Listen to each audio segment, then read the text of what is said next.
c'est que si jamais on a affaire à certaines situations qui, par exemple, sur Terre, vous demandent d'arranger certaines offenses, certains problèmes que vous avez fait à certains. Il y a des personnes Allah, qui m'écoutent et ils savent qu'ils ont fait du mal à certains, ou qu'ils leur ont pris par exemple des biens, ou ceci ou cela.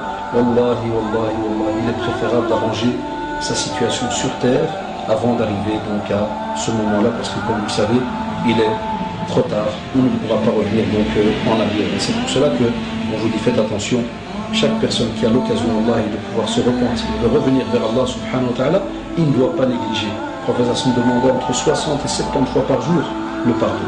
Donc, les shabab, faites votre possible pour rester connectés à ce sujet très très important donc, qui est le repentir, et comme on l'a vu spécialement aujourd'hui avec ces 10 leçons tirées donc, du livre de Cheikh Ibn Taymiyyah rahimahullah, Minhaj al-Sunnah, pour justement nous rappeler qu'on a des moyens qu'Allah subhanahu wa ta'ala nous a donnés pour éviter le châtiment de l'enfer, pour éviter le châtiment de l'enfer, pour éviter le châtiment. Vous êtes sur terre, vous pouvez œuvrer. Vous avez, alhamdoulilah, le privilège de pouvoir pratiquer votre religion, l'apprendre. Qu'est-ce qu'on attend?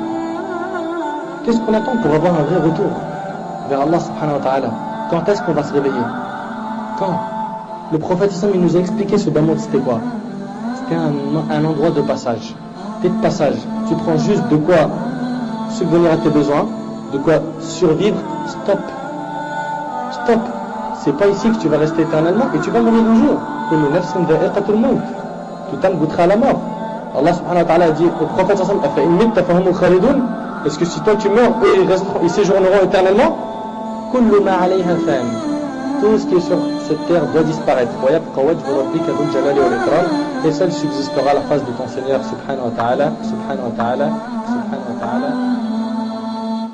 Prends ces leçons et mets-les en application tout de suite après ce khutbah. Tout de suite après cette khutbah, ce sermon du vendredi, dans ta prière, dans ton sujoud, dis Ya muqallib al-qulub, thabit qalbi ala dini. Ô toi qui change, qui tourne les cœurs, laisse mon cœur dans la religion. On a tous besoin de ce raffermissement, ayyuha al-ahibba, pour ne pas glisser. Allah Azza wa Jal dit dans le Coran al-Karim, Iyyaka na'bud wa iyyaka nasta'in. Il nous impose, Allah subhanahu wa ta'ala, de révéler des versets coraniques, plutôt de réciter des versets coraniques à chaque prière.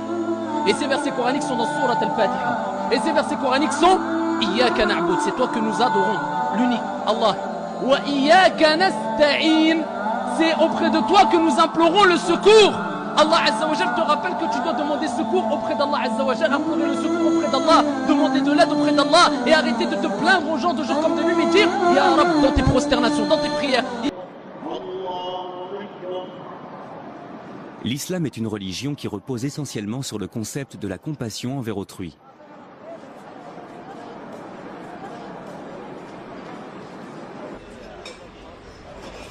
Le docteur Portman s'apprête justement à me faire découvrir l'un des aspects concrets de cette compassion prônée par l'islam.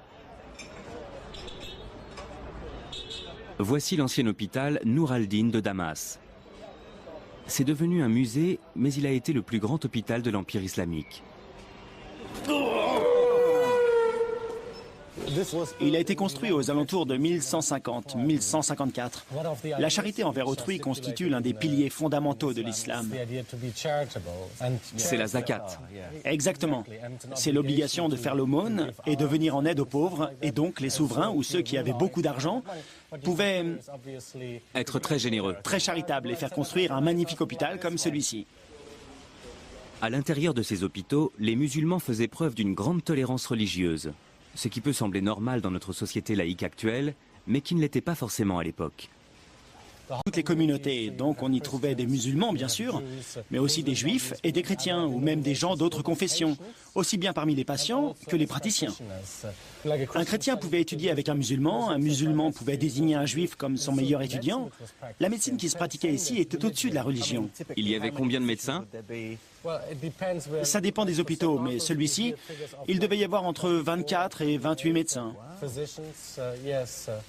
Et ils faisaient leurs visites et leurs prescriptions le matin. Les choses n'ont pas changé depuis. Le Majlis réunissait en un seul et même lieu les intellectuels et les plus grosses fortunes de la ville. Les érudits les plus brillants de l'Empire venaient pour échanger leurs idées et se livraient une bataille acharnée pour tenter de trouver des mécènes. Cette première étape de mon voyage à travers les sciences de l'Empire islamique me ramène sur les traces de l'homme dont je vous ai parlé au début de mon aventure dans les ruelles du Caire. Il s'agit du grand mathématicien à qui nous devons le système décimal. C'est en plein cœur de cette période de grande effervescence intellectuelle que vécut Al-Khwarizmi, un grand mathématicien qui était aussi astronome, courtisan et favori du calife Al-Mamoun. Cet érudit qui avait quitté l'est de la Perse pour Bagdad était un pur produit de son époque. Cet avant-gardiste vivait entouré de livres et avait étudié les traditions scientifiques venues de Grèce, d'Inde, de Perse et de Chine. Al-Khwarizmi allait réunir et synthétiser deux traditions mathématiques complètement différentes pour donner naissance à quelque chose de totalement nouveau. Cette capacité de pouvoir considérer simultanément deux modes de pensée mathématiques complètement différentes va permettre de définir des modèles et d'isoler les aspects les plus importants dans les domaines du calcul et de la mesure. Ça a permis d'accélérer le processus de bouleversement intellectuel. La première de ces traditions mathématiques vient de la Grèce antique. Les mathématiques grecques traitent principalement de géométrie, une science consistant à étudier des figures comme les triangles, les cercles ou les polygones et à calculer les aires ou les volumes. L'autre tradition mathématique dont Al-Khwarizmi va s'inspirer vient de l'Inde. Les mathématiciens indiens étaient à l'origine du système décimal à 10 symboles qui avait permis de simplifier les calculs. Grâce au mouvement de traduction, Al-Khwarizmi avait l'avantage et la chance d'avoir accès aux traditions mathématiques grecques et indiennes. Il était désormais en mesure de combiner l'intuition géométrique avec la précision de l'arithmétique, les figures grecques avec les symboles indiens, pour donner naissance à une nouvelle forme de pensée mathématique plus connue aujourd'hui sous le nom d'algèbre.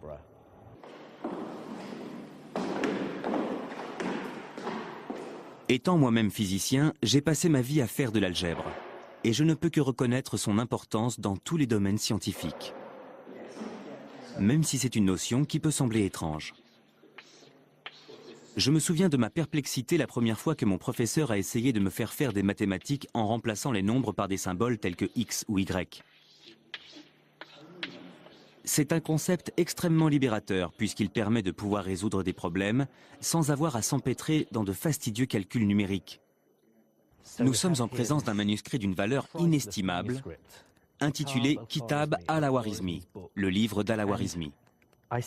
Le professeur Ian Stewart a passé presque toute sa vie à étudier l'algèbre. Ensemble, nous consultons une ancienne copie du livre où Al-Khwarizmi évoque pour la première fois la notion d'algèbre. Dans la marge, il indique bien le titre du livre, Al-Jibre ou Al-Mukabala. C'est la première fois que le mot algèbre est mentionné. Algèbre. C'est de là que vient le mot algèbre. Dès la première lecture, j'ai tout de suite noté qu'il disait « J'ai découvert que les gens ont besoin de 3 types de nombres. Les racines carrées, les carrés et les nombres. » Qu'est-ce qu'il introduit ? Il parle d'équations du second degré à une inconnue avec x et x au carré. C'est bien de l'algèbre. Il pose les bases d'une méthode pour résoudre des équations de façon algébrique. Pourtant, on connaissait déjà les équations quadratiques. On savait déjà résoudre ces équations à l'époque des Babyloniens, bien avant Al-Khwarizmi. Qu'y a-t-il de vraiment nouveau là-dedans ? La façon dont Al-Khwarizmi envisage les choses. Pour lui, la racine carrée et le carré sont des objets à part entière.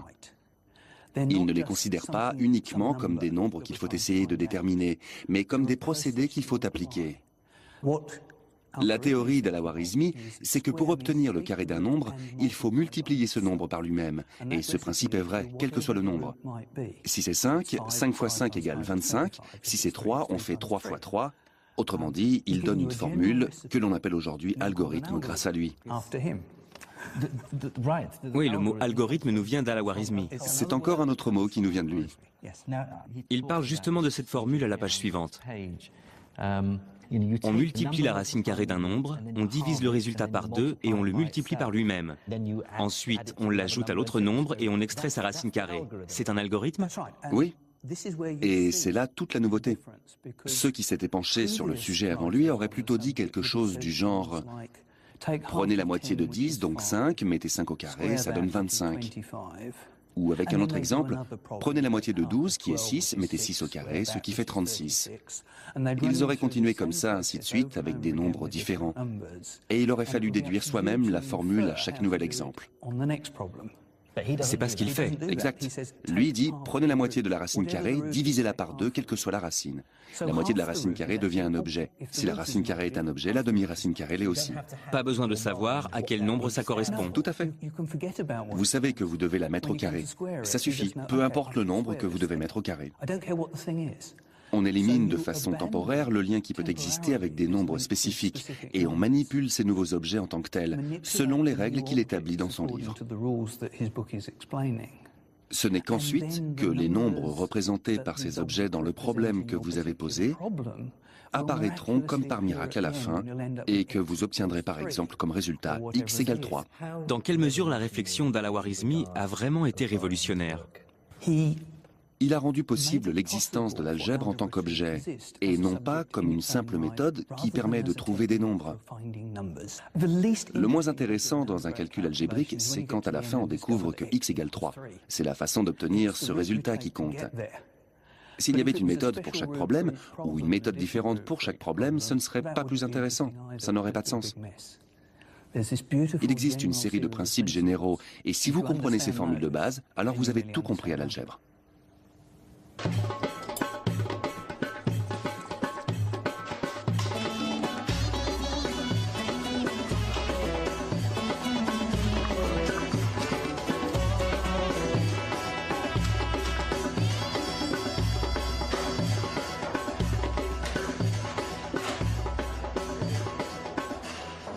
En quoi l'algèbre a-t-elle été vraiment importante dans l'évolution du monde? Elle a permis de résoudre toutes sortes de problèmes à travers les âges. Soit m, la masse d'un boulet de canon, et d, la distance qu'elle doit parcourir. Vous pouvez utiliser l'algèbre pour calculer le meilleur angle pour pointer le canon. Ces connaissances pouvaient permettre de gagner une guerre. Soit c, la vitesse de la lumière, et m, la variation de la masse d'un noyau d'atomes. Calculez ensuite l'énergie dégagée à l'aide de la formule algébrique suivante. E égale mc au carré. La maîtrise de cette formule confère un véritable pouvoir.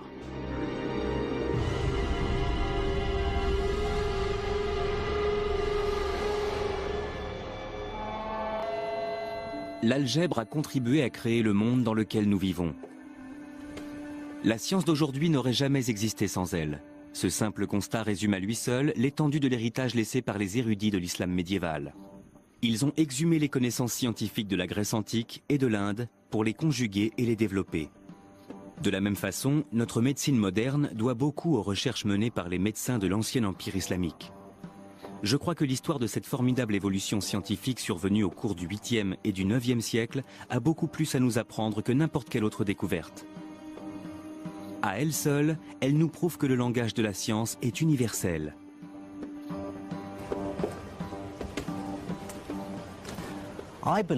La prouesse la plus remarquable des scientifiques de l'islam médiéval a d'abord été de prouver que la science n'était pas islamique, hindoue, hellénistique, juive, bouddhiste ou chrétienne. Elle ne peut se réclamer d'aucune culture. Avant l'islam, le savoir scientifique était dispersé de par le monde. Mais ces savants ont su rassembler les pièces de cet immense puzzle en assimilant des connaissances nées bien au-delà des frontières de leur empire. Cette immense synthèse du savoir n'a pas seulement donné naissance à une nouvelle science, elle a aussi permis de prouver que la science pouvait transcender les frontières et l'appartenance religieuse. Le savoir scientifique profite à tous les humains quels qu'ils soient. C'est une vision des choses aussi pertinente qu'exemplaire.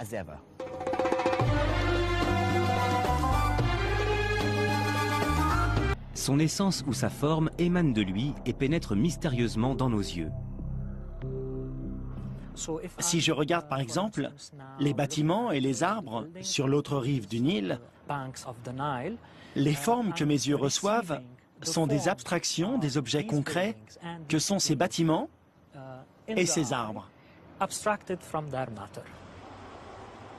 D'après le docteur El-Bizri, Ibn al-Haytham aurait trouvé cette idée particulièrement insatisfaisante. Il veut une explication mathématique. Et en cherchant dans les écrits grecs anciens, il en aurait trouvé une, aussi obscure et bizarre soit-elle. Cette idée, c'est que nous voyons parce que des rayons de lumière émanent de l'œil. Ce que ça signifie, c'est que la vision se produit au moyen d'une émission de lumière par l'œil qui prend la forme d'une pyramide ou d'un cône. Ce faisceau conique illumine ce que nous sommes en train de regarder. Il est défini par des lignes géométriques bien droites.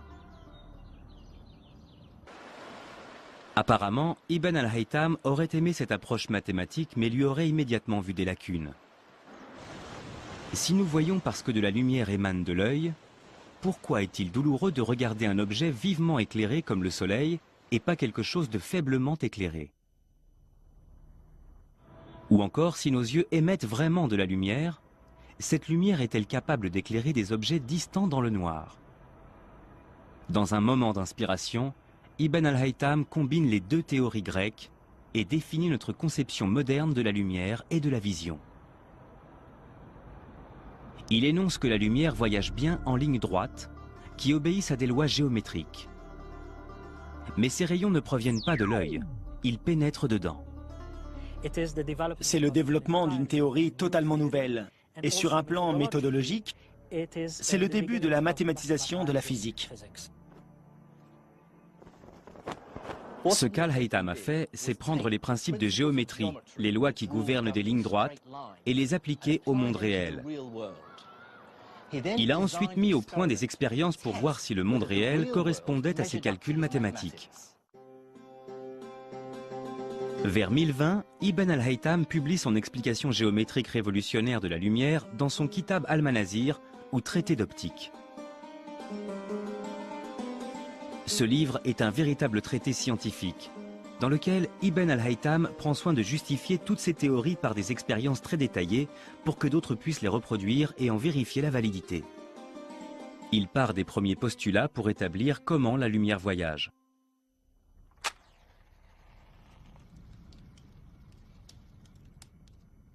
Pour sa première expérience, Ibn al-Haytham a voulu tester l'idée qui veut que la lumière voyage en ligne droite.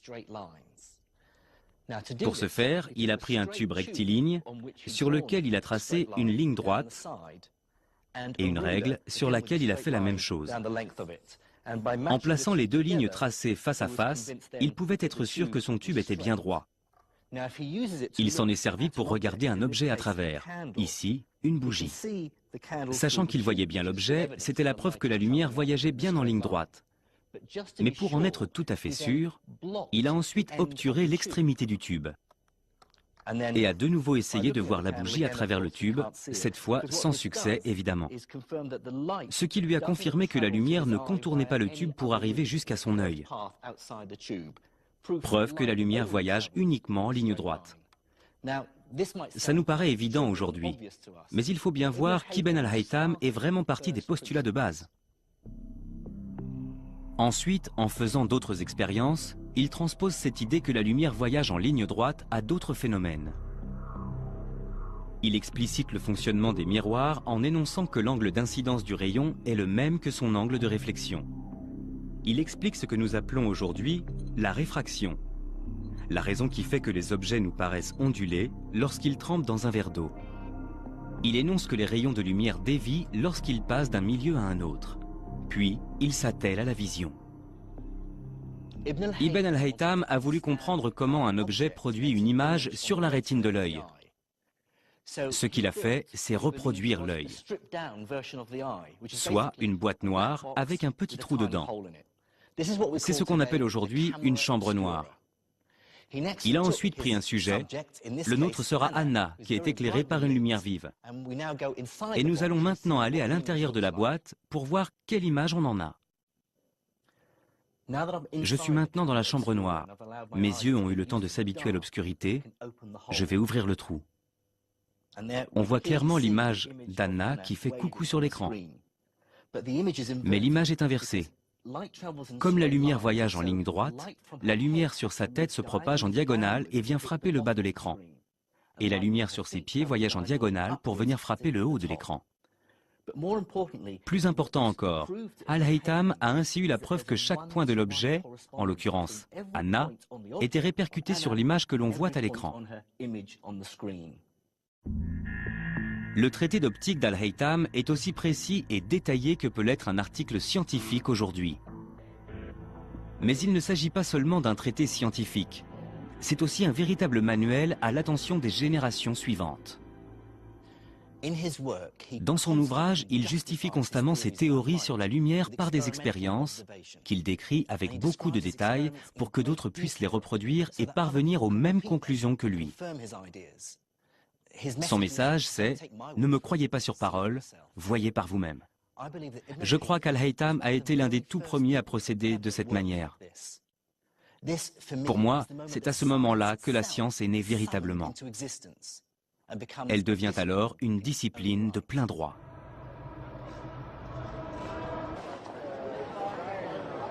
Plus chez Al-Haytham, c'est qu'une fois acquises ces théories mathématiques, il les utilise pour enrichir notre connaissance du monde. Ces nouvelles théories sur la lumière lui permettent par exemple de déduire que l'épaisseur de l'atmosphère terrestre n'est pas infinie. Et il se livre même à une estimation de cette épaisseur en calculant la durée d'un crépuscule. Il suppose à juste titre que la raison pour laquelle il continue d'y avoir de la lumière, une fois le soleil descendu sous l'horizon, c'est que ces rayons dévient lorsqu'ils entrent dans l'atmosphère terrestre. La durée du crépuscule est une estimation hypothétique de ce qu'on appelle aujourd'hui l'indice de réfraction de l'air, donnant ensuite à Ibn al-Haytham un moyen d'estimer l'épaisseur de l'atmosphère terrestre. Il obtient au final le chiffre de 40 km, soit la moitié de la valeur que nous connaissons. Plutôt impressionnant. Cela montre à quel point les mathématiques ont étendu la capacité de la science à expliquer le monde.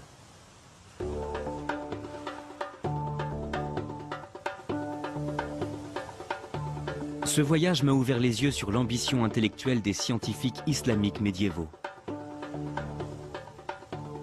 Quand leurs souverains leur ont demandé de calculer la circonférence de la Terre, des savants comme Al-Biruni se sont servis des mathématiques d'une manière totalement inédite pour appréhender et décrire l'univers. Quand les échanges et le commerce ont pris leur essor, des scientifiques comme Al-Razi ont réagi en développant un nouveau genre de science expérimentale, la chimie. Mais s'il y a bien un nom à retenir pour moi parmi les scientifiques islamiques, c'est celui d'Ibn al-Haytham, pour avoir tant contribué à l'émergence de ce qu'on appelle aujourd'hui la méthode scientifique. Scientifique est de mon point de vue l'idée la plus importante que les hommes aient jamais eue. Il n'y a aucune autre stratégie qui puisse nous dire comment l'univers fonctionne et quelle est notre place dedans. Elle a aussi débouché sur des technologies qui ont transformé nos vies. Alors, la prochaine fois que vous prendrez l'avion, que vous utiliserez votre téléphone cellulaire ou que vous vous ferez vacciner contre une maladie mortelle, ayez une pensée pour Ibn al-Haytham, Ibn Sina, Al-Biruni et d'autres savants de l'Empire islamique médiéval qui, il y a 1000 ans, se sont battus pour trouver un sens à l'univers, avec des miroirs ou des astrolabes rudimentaires. Ils n'ont pas toujours trouvé les bonnes réponses, mais ils nous ont appris à poser les bonnes questions. Me parlait de l'âge d'or de l'islam, d'une période entre le 9e et le 12e siècle où Bagdad, Damas, Le Caire et Cordoue abritaient de grands érudits musulmans qui ont été à l'origine d'avancées scientifiques sans précédent. C'est pourquoi je veux exhumer ce passé, découvrir les grandes figures de cette période et comprendre l'importance de ce qu'ils ont apporté à la science. Certains érudits médiévaux musulmans ont-ils contribué à l'avancée de la science, au même titre que Galilée, Newton ou Einstein? Et surtout, quel lien existe-t-il entre science et islam?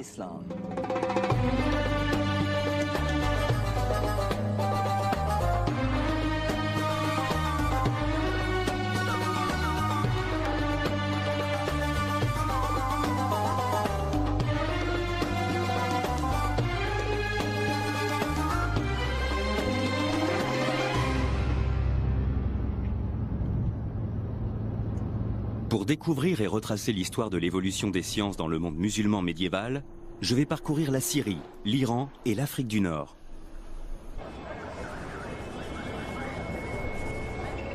Mon périple commence dans les ruelles du Caire, la capitale égyptienne, où je prends conscience que de nombreux mots du langage scientifique actuel viennent en fait de l'arabe.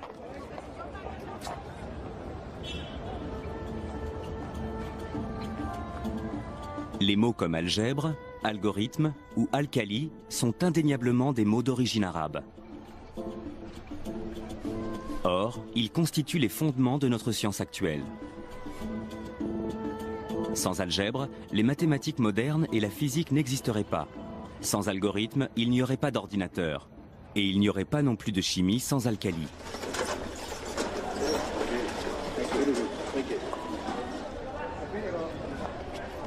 Pourtant, aujourd'hui, peu de gens en Occident, y compris parmi les scientifiques, savent que ces mots sont nés à l'époque de l'islam médiéval. Mais il n'en a pas toujours été ainsi. Entre le XIIe et le XVIIe siècle, les savants européens se référaient souvent à d'anciens écrits islamiques. Voici des copies de quelques-unes des pages du livre Liber Abaci,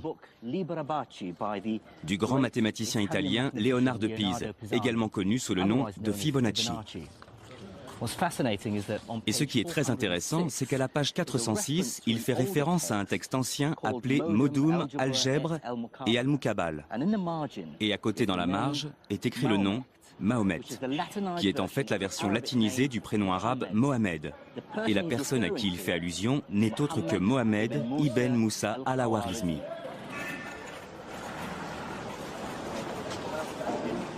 En fait, dans de nombreux domaines comme la cartographie, l'optique ou la médecine, il n'est pas rare de voir apparaître des noms arabes comme celui-ci dans les textes européens du Moyen-Âge. Mais je veux d'abord m'arrêter sur al-Khwarizmi, car ses travaux ont eu un impact fondamental sur notre vie d'aujourd'hui.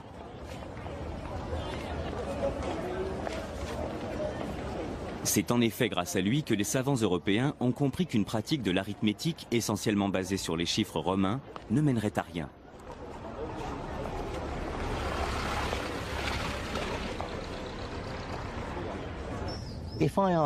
Si je vous demande de multiplier 123 par 11, vous serez peut-être capable de le faire de tête et de me donner le résultat qui est 1353. Mais essayez maintenant de me faire la même opération avec ces chiffres romains. Vous devrez alors multiplier C, X, X, I, I, I par XI. C'est faisable, mais compliqué. Al-Khwarizmi va prouver aux Européens qu'il existe une meilleure façon de faire de l'arithmétique. Dans son ouvrage « L'art hindou de calculer », il développe une idée totalement révolutionnaire, celle qui suffit de 10 symboles pour pouvoir représenter n'importe quel nombre.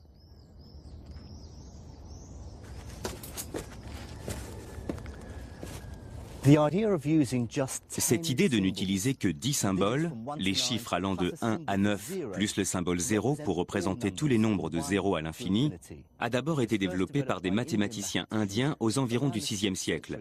Et personne ne peut nier que cette découverte fut d'une importance capitale. Je vais vous montrer. Voici la numération indo-arabe.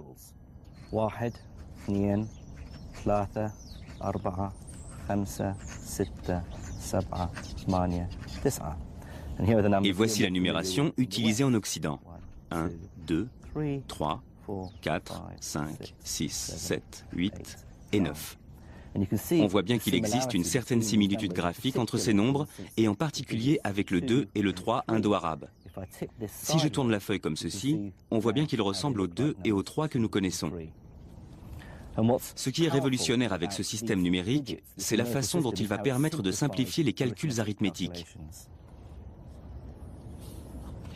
Mais al-Khwarizmi et ses confrères ne vont pas seulement se contenter de transposer le système numérique indien en arabe. Ils vont aussi inventer la virgule décimale. Ce texte, écrit un siècle après celui de al-Khwarizmi, est l'œuvre d'un homme connu sous le nom de al-Uqlididsi.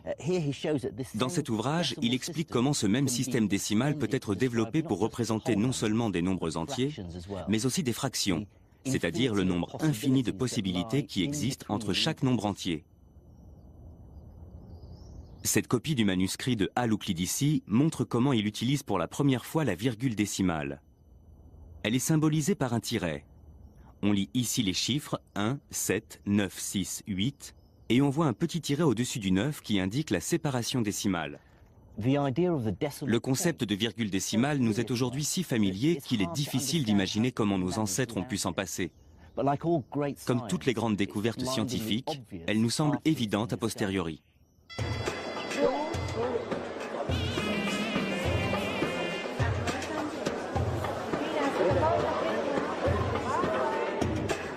L'histoire des nombres et de la virgule décimale prouve bien que la science avait commencé à se développer dans le monde entier il y a déjà des milliers d'années. À cette époque, les idées nées en Inde, en Grèce et même en Chine se répandent et viennent s'enrichir les unes les autres. J'ai observé une carte indiquant où les populations étaient installées il y a des milliers d'années. Et j'ai trouvé le premier indice qui allait me permettre de comprendre pourquoi l'islam médiéval avait joué un rôle aussi capital dans le développement de la science. La ville située au centre du monde arabo-musulman était un point névralgique où se rencontraient des hommes d'horizons différents et une multitude de courants de pensée. Et la capitale de ce vaste empire n'était autre que Bagdad, la ville où je suis né.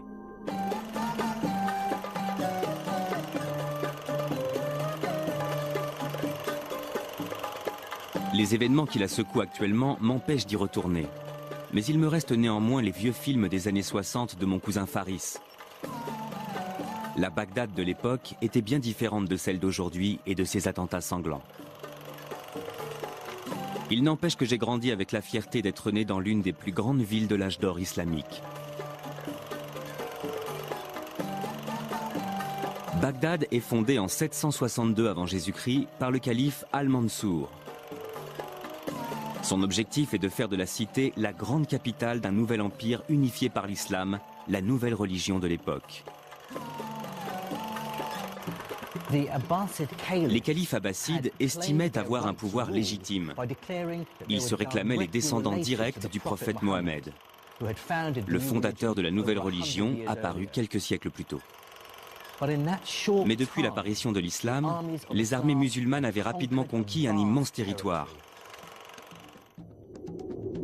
D'abord confinée aux alentours de Médine, la communauté musulmane va très vite s'étendre hors des frontières de la péninsule arabique.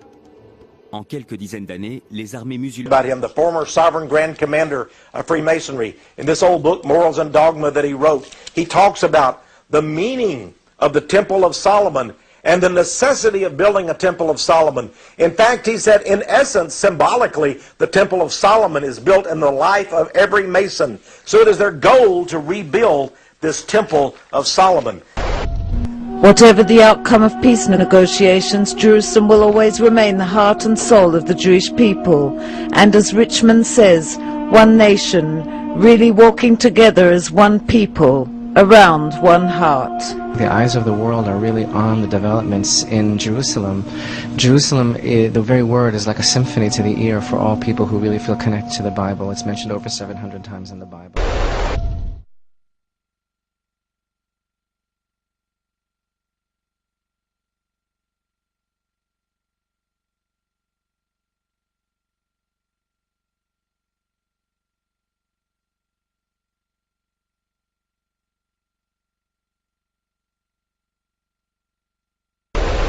Best examples of the complex research involved in every item is when it comes to the garments of the high priest. Here the Bible uses words referring to the colors of the weavings, the blue and the crimson.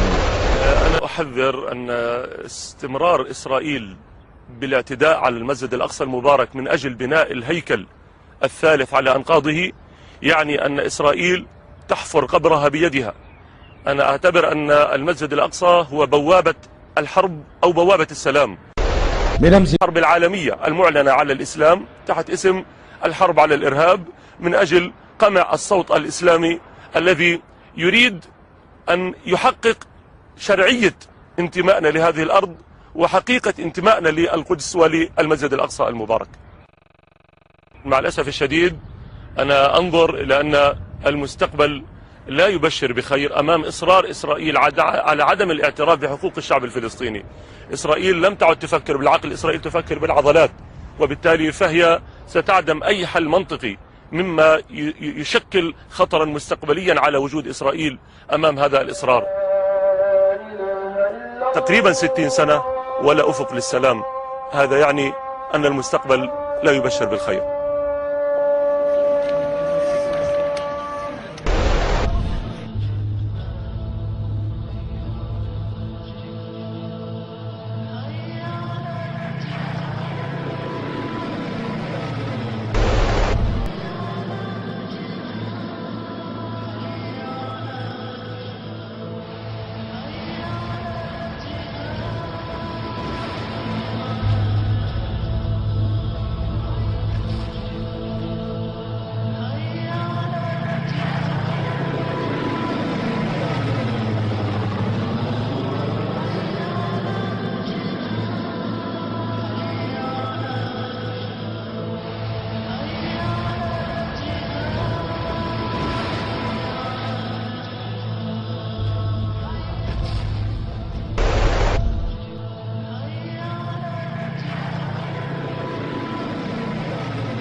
Yasser, pourquoi te fais-tu appeler palestinien? Ce n'est pas pour rien. Le palestinien est philistin, soit envahisseur en hébreu. Les Philistins sont venus envahir le peuple d'Israël. Philistin vient de la même racine que chapelle, soit lâche. Il recherche des choses toutes faites, soit s'approprier quelque chose de tout fait. Il n'est pas étonnant de voir qu'il y a 100 ans, il n'y avait pas plus de 6000 Arabes en Israël. C'est à peine s'il y a 10 personnes en Israël. Comment est-ce possible? Ça fait 2000 ans que le temple est détruit. We're the best pediatricians and Wall Street brokers and film producers. We happen to be that also, but that might be a coincidence. But what it really means is that God has chosen the Jewish people.